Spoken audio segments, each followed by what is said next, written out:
Bağırsaklar. Bağırsakları güçlü olan insanlar kolay kolay bağışıklık sistemi düşmez. Zona bildiğin basit su çiçeği. Ne zaman bağışıklık sistemin çöksün, zona tekrar açığa çıkar. Zona aşısı olursun ama zona aşısı sonrası sinir ağrısı çekmeyen bilemez. Acı bir gerçeği söyleyeyim. Zona çıktıktan sonra nörologlar bu hastaları yeterince önemsemeli. Dolayısıyla zona açığa çıkmasın istiyorsan zona senin düşmeni bekler. Düştüğün an gelir tekmeyi atar sana. Grip de maalesef kalp krizi yapıyor. Risk gördüğünüz hastaya kolesteroloji verin. Kim bu risk faktörleri? Check-up'ı temiz olan insanlar, pat diye o plak bir çatlıyor, pat diye tıkanıyor. Geçmiş olsun kalp krizi, geçmiş olsun felç.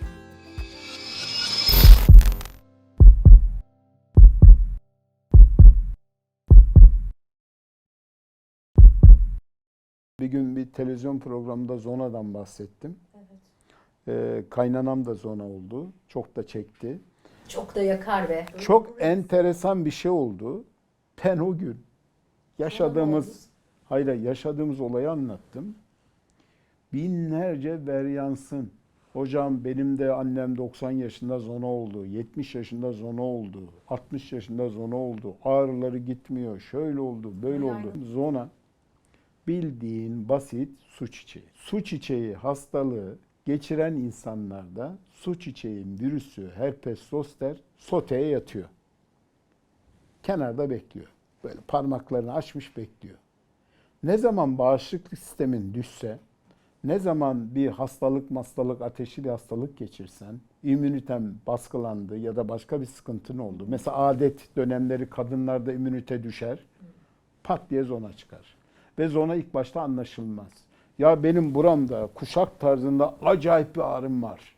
Ya hocam bir tane hastam geldi, eski bir hastam. Baktım adam bana resim atmış. Buraları böyle gözü şişmiş. Hocam böcek ısırdı. Her yerim şişti. Acayip ağrıdan duramıyorum. Başım ağrıyor, ölüyorum. Bu böcek değil zona. Sen dedim hemen koş zonasın tedavini gör. Başka bir hastam. Ya hocam bacağımda bir şey çıktı. Kaşıdım ama anlamadım. Felaket. Bağırıyorum, ağrıdan duramıyorum. Tüm vücuda yayılmıyor değil mi? Belli noktalarda çıkıyor. Sinir trasesinde tek taraflı olur. İki taraflı olmaz. Şu göbeğimde çıkmıştı bir gün hocam. Böyle kırmızı. Ama sana acı bir gerçeği söyleyeyim. Zona çıktıktan sonra bir daha çıkabilir. Bu geçici ilaçla düzelir gibi görünür. Ne zaman bağışıklık sistemin çöksün, zona tekrar açığa çıkar. Maalesef ölene kadar da bu durum böyle. Peki hocam ben bundan korunmam lazım. Bunun hiç mi korunması yok? Teknoloji bu kadar ilerledi. Var. Zona aşısı var. Öyle mi? Var. Zona aşısını olursan zona yine geçirebilirsin. Zona aşısı olursun ama zona aşısı sonrası ağrıların hafifler, hafif atlatırsın. Ama engellemiyor. Engelleyemez. Zona çünkü konakçısıyla o kadar güzel ilişkiye giriyor ki konakçısı yani insan vücudu onu öyle güzel saklıyor ki ne zaman insan hani bu düşene bir tekmede sen vur derler ya zona senin düşmeni bekler. Düştüğün an gelir tekmeyi atar sana. Çünkü senin zaten bir halsizliğin var, hastalığın var. Bir de zona gelir seni ağrıyla perişan olursun. Hocam zonada annemin ağrıları bir türlü dinmiyor. Biz kaynanamda yaşadık. Bakın ben empati yapıyorum şu anda sadece bir hekim olarak değil. Bunu bazı ilaçlarla kontrol altına alabilirsiniz. Ama bu ilaçları bazen yüksek doz, doktor kontrolü, özellikle nörologlara çok iş düşüyor. Nörologlar bu hastaları yeterince önemsemeli. Çünkü sinir ağrısı çekmeyen bilemez. Diyelim ki doktora gitmedik velev ki. Zona vücutta kalıcı bir hasar bırakır mı? Ne yapar vücuda? Her şey yapar. Yüzündeyse yüz felci yapar. Öyle mi? Tabii bacağındaysa büyük sıkıntılar yapar. Kendi kendine geçer diye bekleme. Ama bir kızarıklık birkaç güne geçer. Alev o ağrıyla duramazsın zaten. Yanıyor. Mutlaka doktora gitmen lazım. O seninki yanmaymış. Şiddetli ağrı yapar. Hele şu kaburgalarda orada interkostal sinirler var. Sen hiç kaburganı incittin mi? İncittim. Aman. İnanılmaz ağrı. Orada çünkü sinirler çok hassas. Şiddetli ağrı yapar. Dolayısıyla zona açığa çıkmasını istiyorsan bağışıklık sistemini güçlü tutman lazım. Yine oraya geldik. Bak, Peki bağışıklık sistemini nasıl güçlü tutacağız? sizin dediklerinizi uygulayacağız. Bağırsaklar. Bağırsakları güçlü olan insanlar kolay kolay bağışıklık sistemi düşmez. Peki grip aşısı, onu da çok masum değil dediler, olmayın dediler. Ama gripler de öyle bir patladı ki ve bir de eskisi gibi masum değil. Ahar geçiriyoruz. Bir hafta ya da bir ay geçmeyen Şimdi olur mu? grip aşısı, zatürre aşısı özellikle 65 yaş üzerine mutlaka yapılmalı.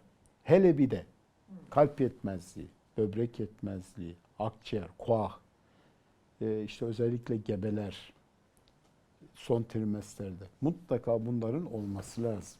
Doktorlarının önerisiyle uygunsa bu insanlara mutlaka grip ve ilave olarak da zatürre, pneumokok aşısı yaptırmalıyız.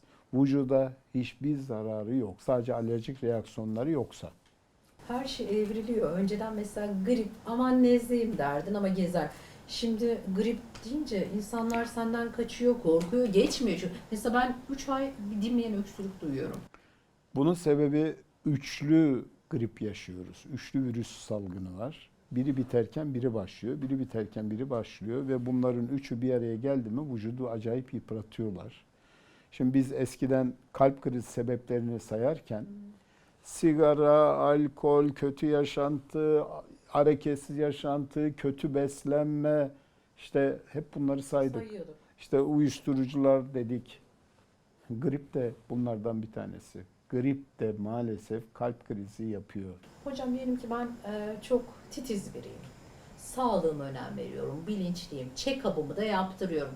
Check-up'ım pırıl pırıl, tertemiz çıktı. Oh iyiyim deyip keyfime mi bakayım? Yoksa check-up'ı temiz çıkan biri de kalp krizi geçirebilir mi? Şimdi bu çok büyük bir yanılgı. Şöyle yanılgı. Check-up programlarında söylenen şey efor testin güzel kardeşim. İşte kan tahlillerin harika. Bir problemin yok. Yılda bir kere check-up'a gel. Evet. Ben hep söylediğim bir şey var. Mesela biz kolesterol ilacı vermeli miyiz, vermemeli miyiz? Bu hep tartışılıyor ya. Evet, evet. En son söylenen şey ve tedavi kılavuzlarının önerdiği şu. Risk gördüğünüz hastaya kolesterol ilacı verin. Kim bu risk faktörleri? Nedir bu risk faktörleri? Ultrason, şah damarında plak. Mutlaka kolesterol ilacı vermelisin. Peki hocam, benim check-up'ımda ultrason da yaptırdım, temiz dediler. Sadece plağım var dediler. Kalbime sanal anjiyo yaptırdım. Hani check-up'ta gel anjiyo yapalım demezler. Orada da plak çıktı. Kalbimde plak var. Plak ya neyi var? Plak. Bir şey yok. İşte o dediğin hani check-up'ı temiz olan insanlar pat diye o plak bir çatlıyor. Pat diye tıkanıyor. Geçmiş olsun kalp krizi. Geçmiş olsun felç.